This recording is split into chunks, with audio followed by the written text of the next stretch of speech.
महान उद्यम अक्सर छोटी शुरुआत से शुरू होते हैं। हालांकि अभी जिस लाइन का उद्घाटन किया जा रहा है वो केवल 10 मील लंबी है, लेकिन सामान्य भाप इंजन से इलेक्ट्रिक ट्रैक्शन के मॉडर्न मेथड तक के बदलाव का महत्व हमारे बीच सबसे कम कल्पनाशील लोगों को भी प्रभावित करेगा। ये शब्द हैं साल 1925 में मुंबई के तत्कालीन गवर्नर सर लेस्ली विल्सन के, जो उन्होंने पहली बिजली से चलने वाली ट्रेन के उद्घाटन के मौके पर कहे थे। अंग्रेजों ने हमसे बहुत कुछ छीना, तमाम यातनाएं दी, गुलामी का दंश दिया, लेकिन इन सब के बीच वो हमें कुछ तकनीक भी दे गए, कुछ रिफॉर्म्स भी कर गए। और भारतीय रेलवे के सफर की बात करें तो भाप से चलने वाले इंजन से लेकर बुलेट ट्रेन तक भारतीय रेलवे अपने करीब पौने 200 साल के इतिहास में कई उतार चढ़ाव देख चुका है। नमस्कार, मेरा नाम प्रतीक्षा है और आप देख रहे हैं तारीख, जिसमें हम सुनाते हैं उस तारीख से जुड़ी भारत की ऐतिहासिक कहानियां। आज 3 फरवरी है और आज की तारीख का संबंध है भारत में पहली बार इलेक्ट्रिक इंजन से चलने वाली ट्रेन से।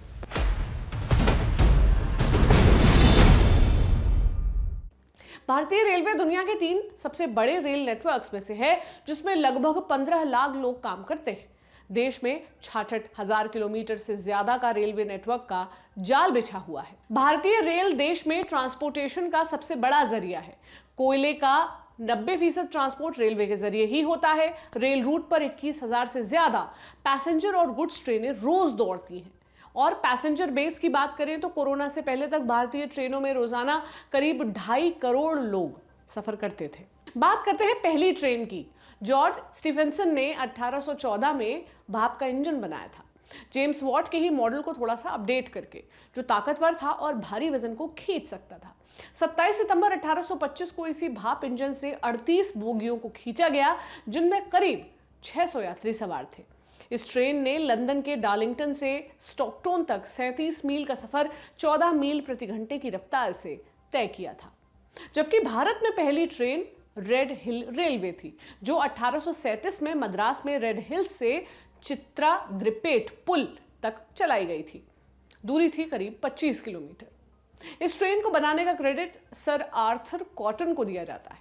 इस ट्रेन का इस्तेमाल खासतौर पर ग्रेनाइट के ट्रांसपोर्ट के लिए किया गया था। साल 1845 में कलकत्ता में ग्रेट इंडियन पेनिनसुला नाम से रेल कंपनी की नींव रखी गई थी। 1850 में इस कंपनी ने मुंबई से ठाणे तक लाइन बिछाना शुरू किया था। इसके बाद कई देश रेल के इंजन और डिब्बे बनाने लगे और भारत में भी साल 1850 आते आते भाप के इंजन बनना शुरू हुए। इसके बाद रेल की पटरियां बिछाई गई और पहले नैरो गेज पर और उसके बाद मीटर गेज और ब्रॉड गेज लाइन पर ट्रेनें चलने लगी। पब्लिक ट्रांसपोर्ट के लिए भारत में पहली ट्रेन 16 अप्रैल 1853 को बोरीबंदर यानी मुंबई और ठाणे के बीच चली थी, लगभग 34 किलोमीटर लंबी रेलवे लाइन पर।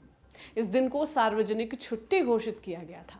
दोपहर के 3:35 पर ट्रेन चलना शुरू हुई और 4:45 पर ठाणे पहुंची। ट्रेन में कुल 20 बोगियां थीं, जिन्हें 3 भाप के इंजनों की मदद से खींचा गया। इन इंजनों के नाम दिए गए सुल्तान, सिंधु और साहिब। ट्रेन में कुल 400 लोगों ने सफर किया था। वहीं 3 फरवरी 1925 यानी आज के दिन विक्टोरिया टर्मिनस के प्लेटफॉर्म नंबर 2 को शानदार तरह से सजाया गया था। मुंबई के गवर्नर सर लेस्ली विल्सन का इंतजार किया जा रहा था।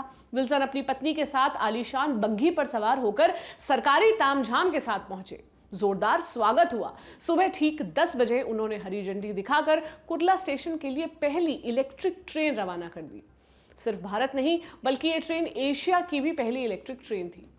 ट्रेन में सीमेंट का फर्श था और 4 डब्बे लगे थे। ट्रेन के पहले मोटरमैन बने जहांगीर फ्रेमजी दारूवाला। बाद में गवर्नर की पत्नी के नाम पर इसके इंजन का नाम रखा गया था। साल 1928 में बना ये इंजन 1974 तक चला। उन दिनों ऐसे इंजन को क्रोकोडाइल यानी मगरमच्छ कहा जाता था। इलेक्ट्रिक ट्रेन शुरू होने के 3 साल बाद 5 जनवरी 1928 को विल्सन ने कोलाबा और बोरीवली के बीच भी इलेक्ट्रिक रेल लाइन शुरू कर दी और खुद ट्रेन में अंधेरी स्टेशन तक सफर किया। इस समारोह की खबर शहर के सिनेमा हॉल्स में दिखाई गई थी। अब बात डीजल इंजन की भी कर लेते हैं। भारत में डीजल इंजन की शुरुआत 1960 के दशक से हुई।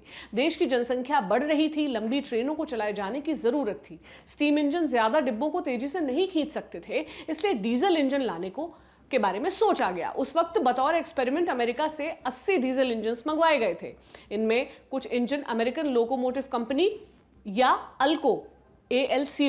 अल्को लोको के थे और कुछ इलेक्ट्रोमोटिव डीजल यानी EMD नाम की कंपनी के थे।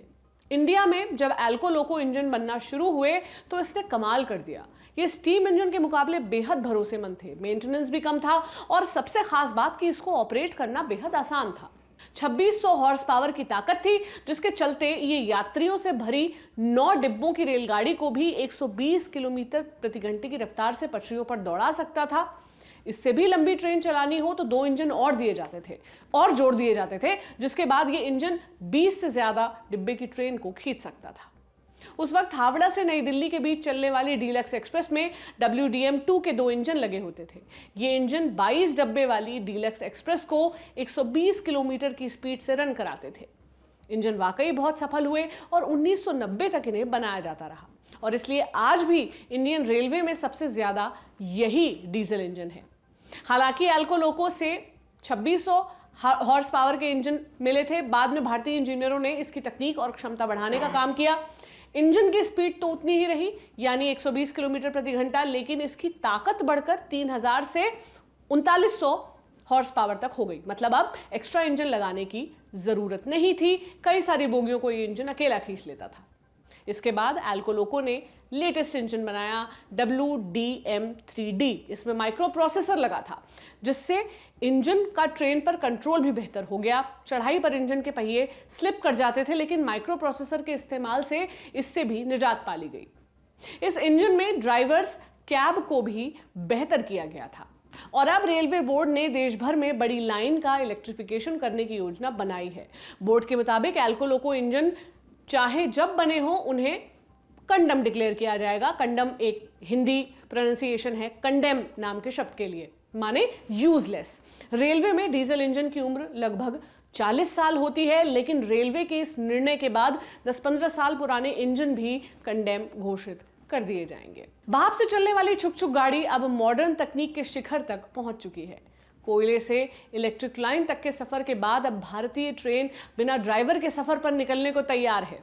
ट्रेन ने इस बीच कई रंग बदले हैं। मेट्रो और T18 इसका लेटेस्ट वर्जन है। T18 ट्रेन में तो इंजन ही नहीं है और ये पूरी तरह से कंप्यूटराइज्ड है। देश की सबसे धीमी रफ्तार वाली ट्रेन मेट्टुपालयम ऊटी नीलगिरी पैसेंजर की बात हो, जो 10 किलोमीटर प्रति घंटा की रफ्तार से पहाड़ों में चलती है, या फिर बुलेट ट्रेन प्रोजेक्ट जिसमें स्पीड 300 किलोमीटर प्रति घंटा से भी ज्यादा होगी। लेकिन कोयला और डीजल को अवॉइड करने की बात हो तो भारत 100% इलेक्ट्रॉनिक ट्रेन के आंकड़े से अभी बहुत दूर है। 1925 में चली पहली इलेक्ट्रिक ट्रेन के बाद अब तक करीब 96 साल गुजर चुके हैं, लेकिन अब भी देश में रेलवे नेटवर्क के इलेक्ट्रिफिकेशन का काम चल रहा है। एक रिपोर्ट के मुताबिक फाइनेंशियल ईयर 2021 के आखिर तक देश भर में ब्रॉडगेज नेटवर्क पर लगभग 71% लाइन के इलेक्ट्रिफिकेशन का काम पूरा हो चुका है। ये थी जानकारी आज की तारीख से जुड़ी आज के तारीख के एपिसोड में। आप देखते रहें लल्लन टॉप। कल फिर मुलाकात होगी। शुक्रिया।